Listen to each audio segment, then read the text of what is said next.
એમએલએના એક પત્રથી નવો વિવાદ ઉભો થયો છે। શહેર પ્રમુખની નિમણૂકમાં પરિવારવાદ થતો હોવાના આક્ષેપો લાગ્યા છે। પિતા એપીએમસીમાં ચેરમેન હોવા છતાં પુત્ર શહેર પ્રમુખ કેવી રીતે? શહેર પ્રમુખની નિમણૂક અંગે ખુદ એમએલએ પત્ર લખવો પડ્યો અને પુત્રની નિમણૂક થતા રાજીનામું મૂકી દીધું છે। એમએલએ ગોવિંદ પરમાર આવું કેમ કરે છે તે નથી સમજાતું। એપીએમસીના ચેરમેન પ્રકાશ પટેલના નિવેદન પર એમએલએ ગોવિંદ પરમારે પ્રહાર કર્યા છે। બિલકુલ ધ્રુવી શાહ, આ સવાલ આપણો પહેલો એ હતો કે ભાજપમાં કકડાટનું કારણ શું છે? ભાજપે જે સંગઠન પર્વ 2024 શરૂ કર્યું છે તે અંતર્ગત મંડળ પ્રમુખોની નિમણૂક કરવામાં આવી છે અને જેવી આ મંડળ પ્રમુખોની નિમણૂક થઈ, કોંગ્રેસમાં જે બીમારી જોવા મળે કકડાટની, એ કકડાટ ચારે બાજુ ભાજપમાં જોવા મળ્યો।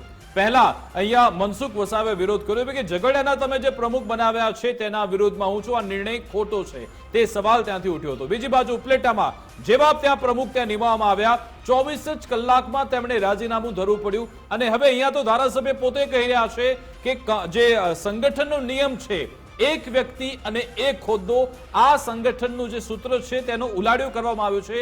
કારણ કે તેમણે કહ્યું કે જે ઉમરેઠના જે પ્રમુખ તરીકે નિમવામાં આવ્યા છે હાર્દિક પ્રકાશ પટેલ, એ હાર્દિક પટેલના પિતા પ્રકાશભાઈ પોતે એપીએમસીના ચેરમેન છે, હોદ્દા ભોગવી રહ્યા છે, છતાં પણ તેમને કેમ આ નિયમનો ઉલાડિયો કરીને તેમને અહીંયા સ્થાન આપવામાં આવ્યું, પ્રમુખ બનાવવામાં આવ્યા? તેમણે એ પણ કહ્યું કે આ બધા એવા લોકો છે, હાર્દિકભાઈ, પ્રકાશભાઈ તેમના પિતા, તેમણે વિધાનસભા ચૂંટણી વખતે પણ પક્ષ વિરોધી કાર્ય કર્યું હતું, છતાં પણ તેમને કેમ શિરપાવ આપવામાં આવી રહ્યો છે?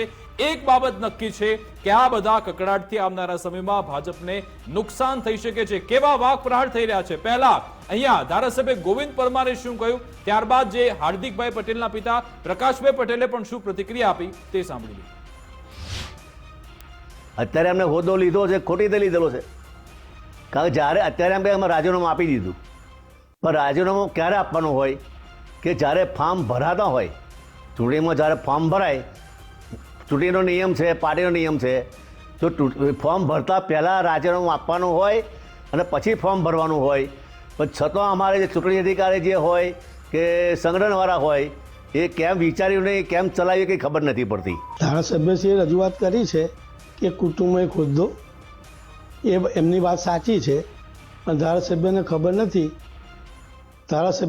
નથી કે મેં મારા બાબાની જ્યારે વરણી થઈ ઉમરેઠ શહેર ભાજપ પ્રમુખ તરીકે, તે અગાઉ મેં મારા ઉમરેઠ એપીએમસીના ચેરમેન પદેથી રાજીનામું આપી દીધેલ છે, તે મારા વિભાગમાં મોકલી આપેલ છે અને પાર્ટીને બી આ જાણ કરેલ છે।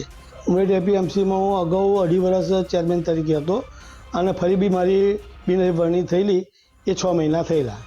ધારાસભ્યને કંઈ કહેવા માંગશો? ના, ધારાસભ્ય મૂળ અમારા પાર્ટીના જ છે અને ધારાસભ્ય વિધાનસભાની ચૂંટણી આવી તો એમનું કામ અમે કરેલું છે। ધારાસભ્ય શું પ્રોબ્લેમ છે એ અમને ખબર નથી।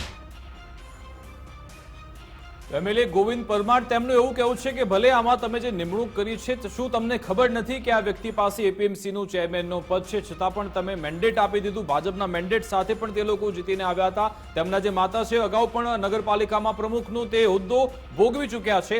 એમએલએ ગોવિંદ પરમાર આપણી સાથે ફોનલાઈન પર જોડાઈ ગયા છે। ગોવિંદભાઈ, તમે જે કહ્યું કે ભલે આમાં જે નિમણૂક થઈ, પરંતુ મારો રસ એમાં છે, તમે કહ્યું કે વિધાનસભા ચૂંટણી વખતે પણ આ લોકોએ પક્ષ વિરોધી કાર્ય કર્યું હતું, મત ઓછા પડ્યા હતા, તો તમે હવે જઈને કેમ આ મુદ્દો ઉઠાવ્યો?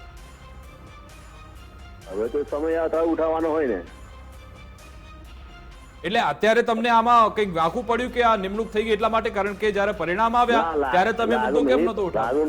લાગુ નહીં પડ્યું એવું નથી, પણ પાર્ટીની જે પેલી એ કરી ને કે કોઈ હોદ્દો ધરાવતા હોય તો એના કુટુંબને કોઈ હોદ્દો બીજો આપવામાં આવતો નથી। એટલે એના ફાધર જે એપીએમ ચેરમેન હતા અને પાર્ટીએ નક્કી કર્યું હતું કે ભાઈ આવો કોઈ પણ હોદ્દો ધરાવતા હશે, એના કુટુંબનું કોઈ ફોર્મ ભરશે તો ફોર્મ પર લેવામાં આવશે અને રદ કરવામાં આવશે, બરાબર?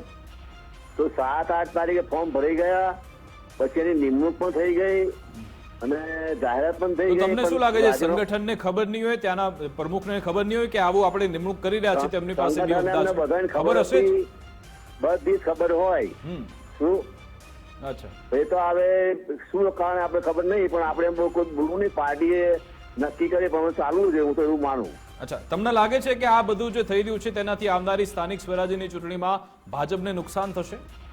એ તો ભાઈ અત્યારે તો લોકો નારાજ છે, કાર્યકરો નારાજ છે, એટલા માટે મારા પગલું ભરવું પડ્યું અચ્છા, કે તમે બેસી રહ્યા છો તો આ ક્યાંથી ચલાવી લેવાનું આવું બધું એમ। ત્યારે આગળ વખત એમના વાઇફ 5 વર્ષથી પ્રમુખ રહ્યા, એ ભાઈ આગળ પ્રમુખ રહ્યા, બરાબર. પછી એપીએમસી 2-3 વર્ષ થઈ ગયા. એપીએમસી માં ફરી વખત નિમણૂક નહીં કરતા છતાં બીજી વખત પણ આ ભાઈ મૂકેલા છે. પ્રકાશભાઈ એવું કેવું છે કે ભાઈ ગોવિંદભાઈને કઈ ખબર જ નથી, મેં તો રાજીનામું આપી દીધું છે, હું પદ પર છું જ નહીં.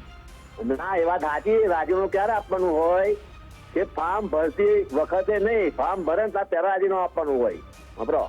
અચ્છા, આ તો 22-23 તારીખે નિમણૂક થઈ ગઈ અને એમને પાર્ટીમાં રાજીનામું નહીં આપવાનું અને પછી જિલ્લા રજિસ્ટર આપવાનું હોય, પછી 25 તારીખે નાતાલના દિવસે એમને રાજીનામું આપ્યું છે. બિલકુલ બિલકુલ. એટલે કે ગોઠવણ એમણે કરી નાખી, કદાચ એમને ખ્યાલ આવી ગયો છે કે ગોવિંદભાઈ આ સવાલ ઉઠાવવાના છે એટલે પછી એમણે રાજીનામું આપી દીધું. આભાર ગોવિંદભાઈ. આભાર ગોવિંદભાઈ અમારી સાથે જોડાવા બદલ, વાતચીત કરવા બદલ. એટલે કે ધ્રુવી શાહ, જે કકડાટ છે આપણને આણંદમાં તો જોવા મળ્યો, મહેસાણામાં પણ કંઈક આવો થોડો કકડાટ જોવા મળ્યો. ગઝલ સોલંકી અને નીતિન પટેલ વચ્ચે પોસ્ટર વોરની શરૂઆત થઈ ગઈ છે, કારણ કે જે પોસ્ટર વાયરલ થયા વિકાસ, એમાં એકબીજાના ફોટોસ ગાયબ જોવા મળ્યા.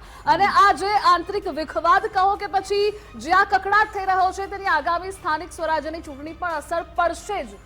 બિલકુલ. અને આવું કૌશિક વેકરિયા સાથે પણ થયું, કારણ કે કૌશિક વેકરિયાને એક પત્ર વાયરલ થયો હતો અને પત્ર વાયરલ કરનાર પણ ભાજપ સાથે સંકળાયેલ વ્યક્તિ નીકળ્યા. જી, તે જ ભાજપનો જ નેતા હોવાનું સામે આવ્યું છે અને જો કે તેની પ્રતિષ્ઠાને હાનિ પહોંચાડતો આ પત્ર વાયરલ કરવામાં આવ્યો હતો. વળાંકથી આવ્યો કે ભાજપના જ નેતાનું આખું કાવતરું હતું. યુવા ભાજપના પૂર્વ પ્રમુખ મનીષ વઘાસિયા કે જે આરોપી નીકળ્યો છે, જસવંતગઢના સરપંચ અશોક માંગરોળિયા સહિત 4ની અટકાયત કરી દેવામાં આવી છે, પરંતુ તેમની પ્રતિષ્ઠાને હાનિ પહોંચાડતો આ પત્ર હતો, જેના કારણે ત્યાં પણ કકડાટ સામે આવ્યો છે. બિલકુલ. કૌશિક વેકરિયા સામે એવો ગંભીર આક્ષેપ હતો કે તે 40 લાખનો હપ્તો પોલીસ પાસેથી દર મહિને લે છે, એવો આક્ષેપ લગાવવામાં આવ્યો. પરંતુ હવે સામે આવ્યું છે કે ભાજપના સાથે સંકળાયેલ એક નેતા હતા. સવાલ એ છે કે શું આ કકડાટને ભાજપ ડામી શકશે ખરા, ડેમેજ કંટ્રોલ કરી શકશે ખરા? કારણ કે ભાજપને તેમાં ફાવટ તો છે, પરંતુ કોઈક વાર સમીકરણ બગડતા પણ હોય છે.